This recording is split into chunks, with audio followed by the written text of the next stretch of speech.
Assalamualaikum warahmatullahi wabarakatuh. Baiklah, pada pertemuan kali ini kita akan memulai di bab pertama. Bismillahirrahmanirrahim. Al-babuh tiningkak ditoh panikabab al-awwalu si pertama fi ta'allumihim tetap yang dalam nerangakina pengalaman ajarah kiai-kiai pesantren. Jadi bab pertama ini kita akan menjelaskan tentang pengalaman-pengalaman belajar para kiai pesantren dalam menuntut ilmu pengetahuan. I'lamu uningah pasir sambian teteja kepi para santri bi annaha ula il masyayikh kelaban saung kunah pasir kak desa masyayikh para kiai para guru alladzina panika orang-orang kanu sebadah pasir alladin waratatal anbiya'i panikah pewaris para nabi. Ketahuilah para santri bahwa para guru-guru, para kiai, para masyayikh pesantren itu adalah mereka orang-orang yang menjadi pewaris tunggal para nabi, menjadi sosok yang melanjutkan visi dan misinya para nabi. Waqad ittabaha ben ongku ampun nyata annalahum punapa saungguna panika ikandi al-masyayikh sanadan panika aropaki sanad ilmian si bangsa ilmiah yattasilu si asampung punapa sanad ilal masyayikh daka para masyayikh ar-rusukhaih se dalam ilmu fil ilmi dalam ilmu alladzina ropan orang-orang karena sibadah pasira karena sibadah sanaduhum punapa sanata alladina yattasiluh panika asampung punapa sanat ila rasulillahi daka rasulillah sallallahu alaihi wasallam. Artinya fakta yang tidak bisa dibantah bahwa para masyayikh pesantren itu adalah pelanjut visi dan misi para nabi dan para rasul, bahwa annalahum sanad dan ilmian. Para masyayikh, para kiai-kiai yang ada di pesantren itu adalah orang-orang yang mempunyai sanad ilmu pengetahuan, punya mata rantai disiplin ilmu pengetahuan yang bersambung sampai kepada guru-guru mereka, di mana guru-guru kiai pesantren pun juga mempunyai jaringan, mempunyai sanad keilmuan yang juga bisa bersambung kepada Rasulullah Sallallahu Alaihi Wasallam. Li'annal isnad karena saungkun apa pakadisa sanad indahum mungku al masyayikh minal muhimmati panika termasuk dari pedang-pedang sangat penting al matlubati se esari. Artinya bahwa para guru, para kiai, para masyayikh pesantren, keberadaan jaringan, keberadaan mata rantai sanad ilmu pengetahuan bagi mereka adalah sebuah tuntutan yang sangat signifikan dalam kehidupan mereka. Wa kulluhum tining sejenaral masyayikh harisu panika pada panika pada lebur kepi sejal masyayikh ala talabil ulumi dalam nyari banyak-banyak ilmu pengetahuan.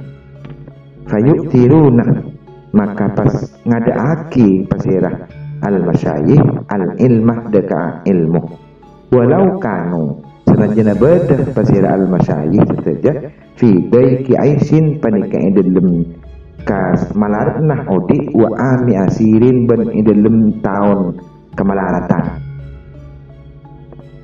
Para masyayikh, para guru, para kiai-kiai kita yang ada di pesantren adalah orang-orang yang mempunyai kuriositas, mempunyai gairah, mempunyai inisiatif yang sangat tinggi dalam menuntut ilmu pengetahuan, sehingga ilmu tersebut bagi mereka menjadi prioritas dalam kehidupannya, sekalipun kondisi mereka, situasi dan kondisinya berada dalam situasi yang sangat tidak menguntungkan, wa'ami asirin, dan berada dalam satu era, satu masa yang krisis dari berbagai kehidupan perekonomian.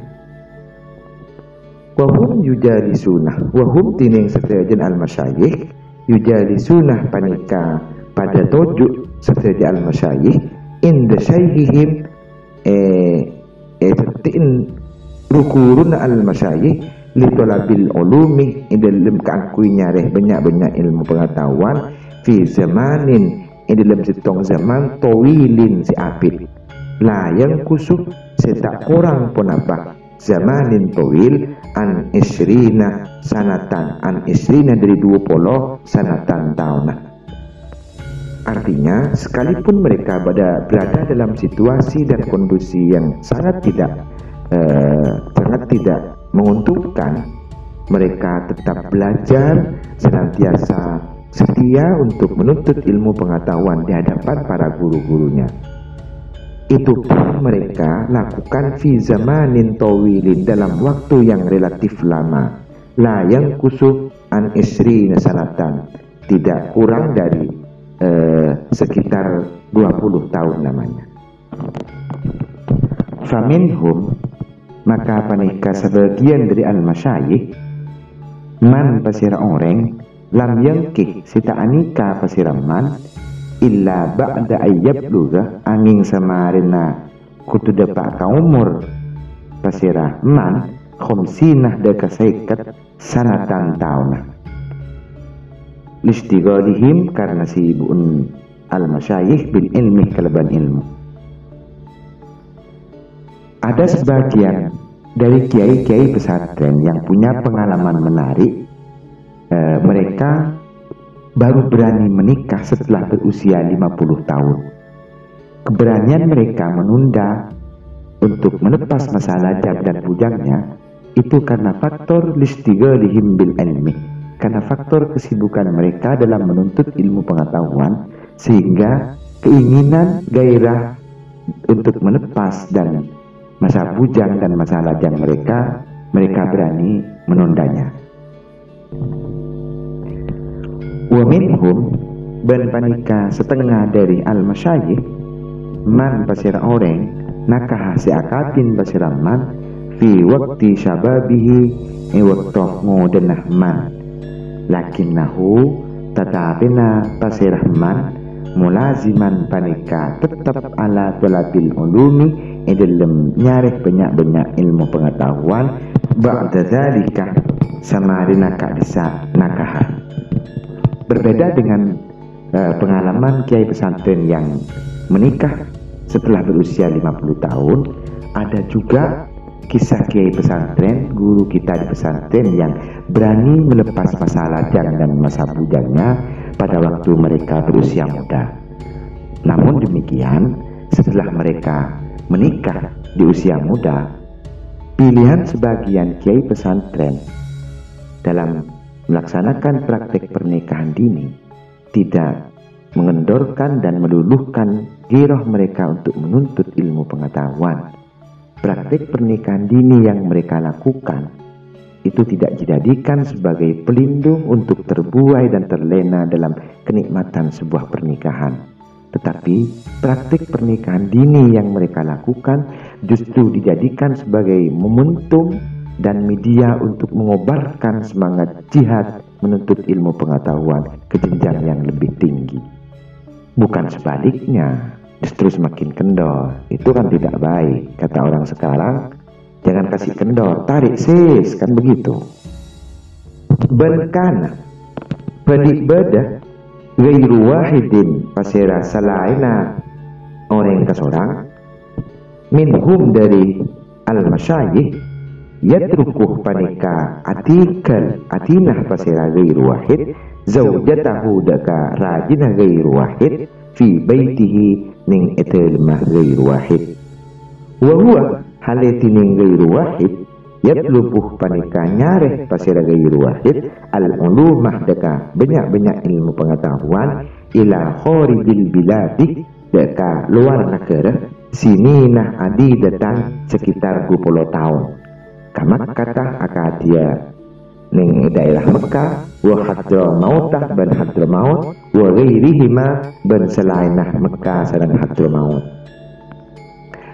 Jika ada kiai pesantren yang berani menikah di waktu usia muda, pun juga ada kiai pesantren yang berani menikah sampai di usia tua. Di sini ada pengalaman kiai pesantren yang justru lebih menarik lagi, yaitu ada sebagian dari kiai pesantren yang dengan tulus dan ikhlas melepas masa-masa bulan madunya, melepas masa honeymoonnya dengan istrinya dalam rangka yatlubul ulum ila kharijil bilad, untuk menuntut dan mencari ilmu pengetahuan, melanjutkan pendidikan ke luar negeri sekitar 20 tahun. Kama kata Hadramaut, seperti menuntut ilmu pengetahuan di Mekah dan Hadramaut serta di negara-negara yang lain. Al-hikayatul ula fil hifdi lil awqati. Al-hikayatuh tiningka dintoh panika cerita al-ula si pertama fil hifdi dalam ajagah lil awqati deka banyak-banyak waktu. Di bab pertama ini tentang pengalaman-pengalaman kiai pesantren dalam menuntut ilmu pengetahuan, maka di narasi di hikayat yang pertama ini kita akan bercerita tentang pengalaman kiai pesantren di dalam menjaga waktu dan memanfaatkan waktu untuk belajar. Kanah badali syaikhih panikaikan di Kiai Abdul Karim Lirboyo, Kiai Abdul Karim Lirboyo, pendiri pondok pesantren Lirboyo, taubun ponapah kelampih wahidun sisitong wakta talabil ulumi dalam waktu nyareh ilmu pengetahuan fi Bangkalana ning daerah Bengkalan. Faida wusilah. Kisah yang pertama adalah kita akan menceritakan tentang pengalaman menarik Kiai Abdul Karim Lirboyo ketika berada di pondok pesantren Bangkalan, asuhan Kiai Khalil Bangkalan, di mana pada waktu itu Kiai Abdul Karim Lirboyo hanya punya baju satu-satunya sewaktu beliau mondok di Bangkalan. Faida gusilah, maka bila ampun isassa zalika taubuh punapa disah kelampih wa urida ban ijmur punapa at-taub lisamsih ning ike panas areh intadoroh, maka nantos pasira Kiai Abdul Karim al-jafafah deka kering mustangkian hale nyelam fin nahri ning songai ay makitan tekese nengeneng fihi dalam an-nahruh wa yastagilu ban sibuk pasira Kiai Abdul Karim huwa halatining Kiai Abdul Karim bihifdi mandumati Alfiyat ibn Malik panikah sibuk kalaban ngapalaki nademan Alfiyat ibn Malik. Narasi yang pertama kita akan bercerita tentang pengalaman Kiai Abdul Karim ketika mondok di Bangkalan, asuhan Kiai Khalil Bangkalan, ketika baju satu-satunya Kiai Abdul Karim itu sedang dicuci dan dijemur di terik matahari, maka Kiai Abdul Karim Lirboyo menunggu keringnya baju tersebut dengan sambil mencemburkan diri ke dalam sungai. Wa yastagilu wa bihifdi mandumati Alfiyat ibn Malik. Itu pun beliau lakukan, tidak hanya sekedar mencemburkan diri ke sungai menunggu keringnya baju, tetapi beliau memanfaatkan waktu tersebut untuk menghafalkan nadhaman bait-bait Alfiyah ibn Malik yang jumlahnya ada sekitar 1000 nadhaman tersebut. Wa hukiyah ban iceritaaki anna syaikh punapa saungkuna syekh Kiai Jazuli Osman, Kiai Jazuli Osman Peloso kana panika bedah pasira Kiai Jazuli Osman Peloso syadidal hifdi panika ungku ajaga dil awqotih daka banyak-banyak waktu hatta annahu sampai saungkunah pasira Kiai Jazuli Osman Peloso yahfazu panika ngapalaki pasira Kiai Jazuli Osman Peloso mandubata uqudil jumani deka nadhaman kitab nadhaman uqudil juman ala safinati atas kitab Safina indama yadhabu waktuna berangkat pasera Kiai Jazuli Usman ila Makkata deka Makkatul Mukarramah diajlin nusuki karena kangkui alaksanaki ibadah haji. Kisah yang kedua yaitu Kiai Jazuli Usman Peloso adalah sosok yang betul-betul bisa menjaga dan mengatur waktu dengan baik, sehingga salah satu bukti kehebatan beliau dalam menjaga dan mengatur dan memanfaatkan waktu dengan baik, beliau ketika berangkat ke Mekah untuk menunaikan ibadah haji, justru waktu tersebut beliau manfaatkan untuk menghafalkan nazaman kitab Uqudil Juman itu pun beliau hafalkan pada waktu alas safinati di atas perahu. Demikianlah pengajian kitab Haula Masyayikhina pada kali ini. Mudah-mudahan bermanfaat dan insya Allah kita akan lanjutkan pada episode-episode berikutnya. Terima kasih. Wallahul muwaffiq ila aqwamit thoriq. Wassalamualaikum warahmatullahi wabarakatuh.